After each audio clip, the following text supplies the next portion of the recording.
खूप दिवस पोरगी पाठी लागली होती नूडल्स खाऊची आहेत. म्हटलं चला आज तुमका नूडल्स करूनच घालते.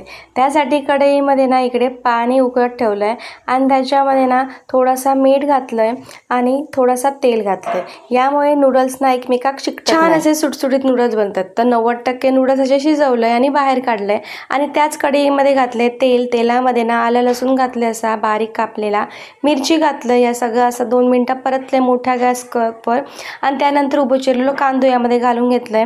भाजी इकडे तुमच्या आवडीनुसार तुम्ही घालू शकता. तर इकडे मी कोबी घातले, गाजर घातले आणि सिमला मिरची घातले. आता या सॉसमध्ये ना रेड चिली सॉस घातलंय, सोया सॉस घातलंय, मिरी पूड अर्धा चमचा घातलंय. आता बाहेरच्या नूडल्ससारखी चव हवी असा तर शेजवान चटणी यामध्ये घालायची आणि याचा टोमॅटो केचप टाकायचा, चवीनुसार थोडंसं पुन्हा मीठ टाकायचं. सगळा परतला की यामध्ये असे नूडल्स घालून घ्यायचे. आता हे नूडल्स या भाज्यांबरोबर चांगले मिक्स करून घ्यायचे. एकदम पटकन होतात आणि मस्त लागतात. तर असे नूडल्स तुम्ही पण घरच्या घरात बनवा, खावा आणि कशी वाटली रेसिपी तर आपण सांगा विसरू नका.